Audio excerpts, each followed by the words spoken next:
मेला का इतिहास कम से कम 850 साल पुराना है। माना जाता है कि आदि शंकराचार्य ने इसकी शुरुआत की थी, लेकिन कुछ कथाओं के अनुसार कुंभ की शुरुआत समुद्र मंथन के आदिकाल से ही हो गई थी। शास्त्रों में बताया गया है कि पृथ्वी का एक वर्ष देवताओं का दिन हो, इसलिए हर 12 वर्ष पर एक स्थान पर पुण्य कुंभ का आयोजन होता है। देवताओं का 12 वर्ष पृथ्वी लोक के 144 वर्ष के बाद आता है।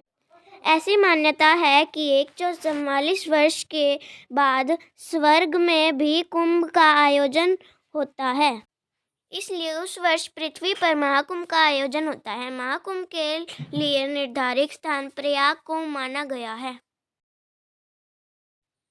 कुंभ मेला का इतिहास कहते हैं कुंभ मेले की कहानी समुद्र मंथन से जुड़ी है। कहते हैं कि एक बार महर्षि द्वारसा के श्राप से कारण जब इंद्र और देवता कमजोर पड़ गए, तब राक्षस ने देवताओं पर आक्रमण कर उन्हें परास्त कर दिया था।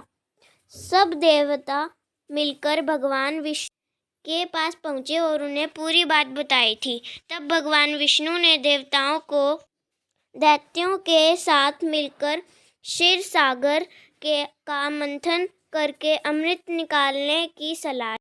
भगवान विष्णु के ऐसे कहने पर संपूर्ण देवता राक्षसों के संधि करके अमृत निकालने के प्रयास में लग गए। समुद्र मंथन से अमृत निकालते ही देवताओं ने इशारों पर इंद्रपुत्र जयंत अमृत कलश को लेकर आकाश में उड़ गया। राक्षसों ने अमृत लाने के लिए जयंत का पीछा किया और कठिन परिश्रम के बाद उन्होंने बीच रास्ते में ही जयंत को पकड़ा और अमृत कलश पर अधिकार जमाने के लिए देव और दानव में 12 दिन तक भयंकर युद्ध होता रहा। मंथन में निकले अमृत का कलश हरिद्वार, प्रयागराज, उज्जैन और नासिक के स्थानों पर ही गिरा था। इसलिए इन 4 स्थानों पर ही कुंभ मेला हर 3 बरस बाद लगता आया है। 12 साल बाद यह मेला अपने पहले स्थान पर वापस पहुंचा है। यही कारण है कि कुंभ के मेले को इन्हीं 4 स्थानों पर मनाया जाता है। कुंभ को 4 हिस्से में बांटा गया है।